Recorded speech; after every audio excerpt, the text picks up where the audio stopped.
Good afternoon. Jamie Breen here. Hope you're doing well. It is Wednesday, April 17th, 2024. A couple days tardy in my weekly vlog output, but been traveling on business this week. I was up in Milwaukee and Chicago, as I often, about monthly, go to Milwaukee to see the group of folks that I'm working with, an investment firm, and I'm on their investment committee and more or less their main investment officer. So I'm helping to to run the portfolio strategies on an ongoing basis, and we're boring. We do boring stuff. We buy kind of dividend-oriented stocks. Think the Johnson and Johnsons of the world, but boring stocks need love too. So we try to do the best we can with those, and that's been an interesting role. I've been with this group for about 8 years, so gosh, time really flies, and it's nice because I can continue to live in Atlanta and do this job, but I also get to go up to Milwaukee once a month, which means I get to go to Evanston, where I'm from, once a month, where my parents are. So it all works out pretty well. This week was a little bit more of a difficult in the timing of being a little bit late with my vlog post. I went up on Sunday afternoon, and I like many people that have spent time, and those that have spent time doing a lot of business travel will certainly feel me on this. The Sunday travel is just the worst. It's you feel like you're getting kind of cheated out of part of your weekend, and invariably you go to the airport with a little melancholy because you would prefer to be home, right? Particularly this past weekend. This was Masters Sunday in Atlanta, and it was just a gorgeous day. It was perfect weather conditions. It was a tough tournament for those guys this week. They had very cold, rainy, windy weather to start, and then just very windy after that. And when it's windy at Augusta, that course is just absolutely brutal, and the wind dries out the greens, and it's tough to gauge where the wind is, and it's just a nightmare. Amazing. Saw Tiger Woods make the cut. Two just extraordinary rounds, and kind of fell apart a little on the weekend. But I think that just the fact that he made the cut, 24th consecutive time, is just extraordinary. It was an amazing accomplishment. I think I was mentioning last week that I actually did see Tiger win the Masters in 2005. I was out there on Sunday. I had a longtime client and friend who was an Augusta member, and he sadly passed away a few years ago, but he had given me his tickets for Sunday in a couple of years. So that was just that was quite a thing to see. Although I've got to say, probably the first Masters I went to, which was the year before in 2004, it was so one of the more amazing things that I'd ever really seen. So I was there with Pam, my wife at the time. This was one of our first dates. We've been together for 20 years. How about that? But Pam and I were out there, and we had walked around the grounds for most of the day and had a great time, and seen a lot of the course, seen a lot of the players. And as they were coming down the stretch, Ernie Els and Phil Mickelson were tied for the lead.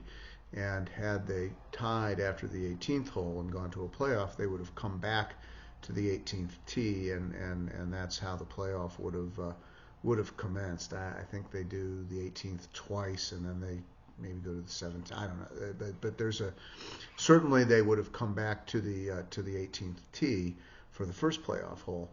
And as we're walking around, and as we sort of found ourselves kind of between or the 17th and 18th hole, right at the end, we didn't position ourselves near the 18th, which is really cool. But I'm sure if you've watched the Masters on TV, you see that it's just a huge crowd of people, and it's you're not going to get very close to any of the golfers, although you do see the fantastic walk up the 18th fairway by the leader, and and see them win, and hug the caddy and their family, and very emotional. It's terrific stuff.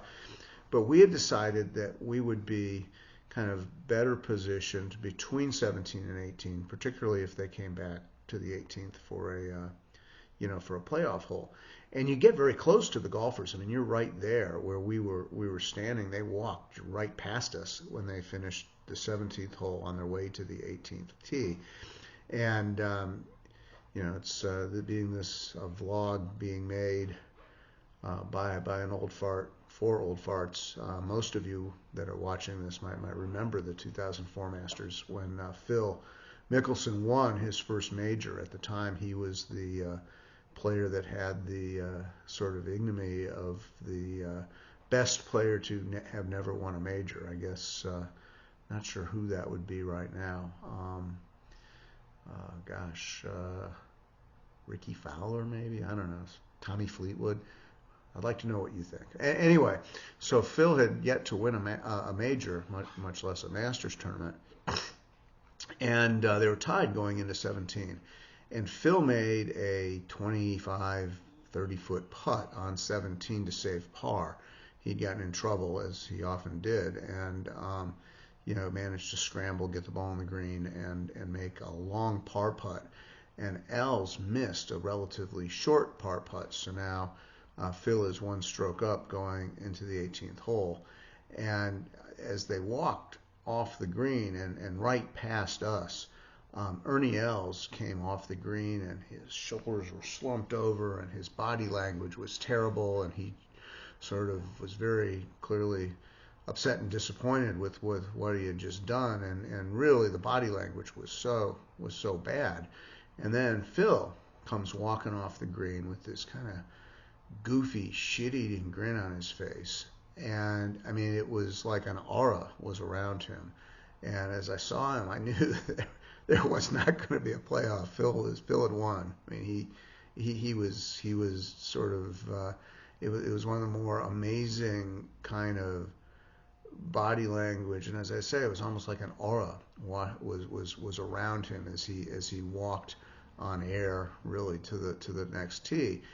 And that was really cool to see, and just the power of positive thinking or psychology of sports. And I had never been a real Phil lover or hater. I know Phil Mickelson sort of generates fairly strong feelings, but I one way or the other at the time.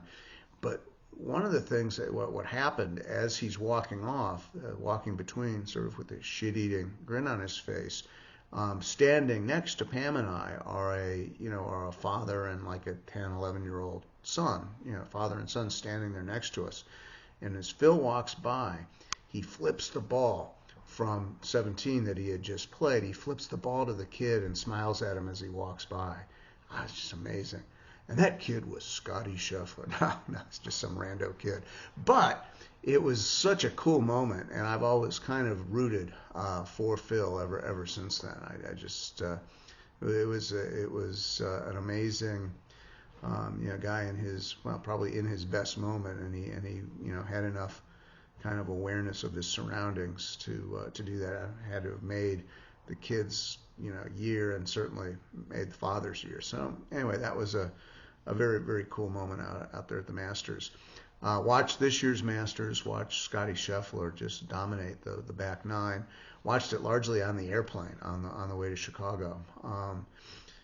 So at least I did get to see it. And then my Sunday travel kind of melancholy went away a little. I mean, our meeting in Milwaukee was Monday morning, so I went with my dad and a friend of his to a really good concert. Saw the Kruger Brothers. If anybody's familiar with the Kruger Brothers, they're from Switzerland, and I don't remember the first name.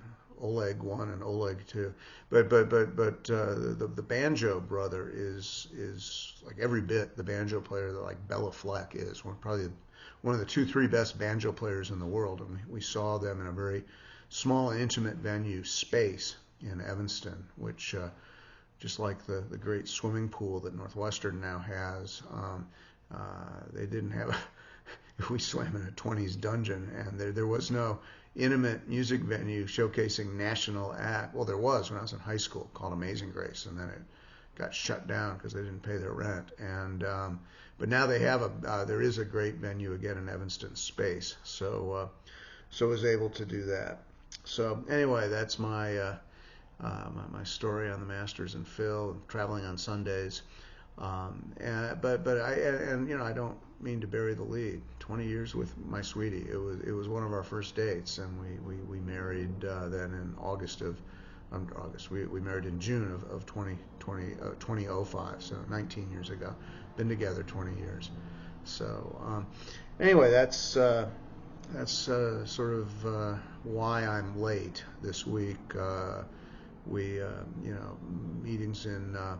Meetings in Milwaukee on Monday, and then I met with a client, a financial advisor for whom we manage money in the Chicago area on Tuesday. So that was all really, really good.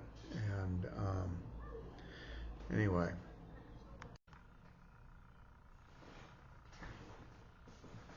Okay, so maybe we've had a jump cut as we I usually have done these in one shot, but had a slight interruption there. Sorry. So again, back last night from a good trip, good meetings Monday, Tuesday, all that. Did get to see so really cool concert with my dad. Visited with my mom, which is my mother is suffering from Alzheimer's disease, which is a really horrible affliction. Been in a memory care unit for coming on 3 years. It's a horrible thing, and hopefully I think most of the people I know have had a loved one have to go through this, and it's tough. It's in my mother's case. The part of her memory that seems to have gone is the nice part, and the mean part is the part that seems to have remained. So it makes all of our visits a joy. But it's something that obviously we do.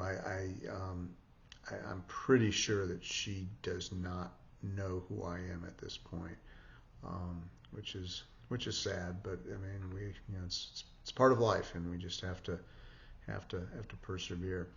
But came back, got to swim actually yesterday morning. They were swimming in the long course pool at Northwestern, and got in. I got in a little later. I didn't read the schedule right. I got in a little later than I would have liked, and didn't quite do the whole workout I wanted to do because the team came in. So I had to truncate my swim a little bit, but I got to meet Coach Rachel, the new this year was her first year head coach at Northwestern, Rachel Stratton Mills, and she was very nice, and we chatted a little bit about how what a great facility they now have, and how things are really looking up for the Cats, and she asked me what I swam back in the day, and we had a nice chat, and the one thing that once you're an alum, and the coach could give a damn whether you were any good or not. If they're nice to you, the chances of you giving them money go up precipitously. So, I was like, Rachel came from, she'd been at Arizona State. She was assistant head coach at Arizona State prior to this under Bob Bowman, who of course is Michael Phelps' coach. And yeah, I might as well have been Michael Phelps. I'm sure you were great back in the day, Jamie. Make your check payable to Northwestern Swimming. But anyway, then got back today in the water at Ansley. Nice, good long workout.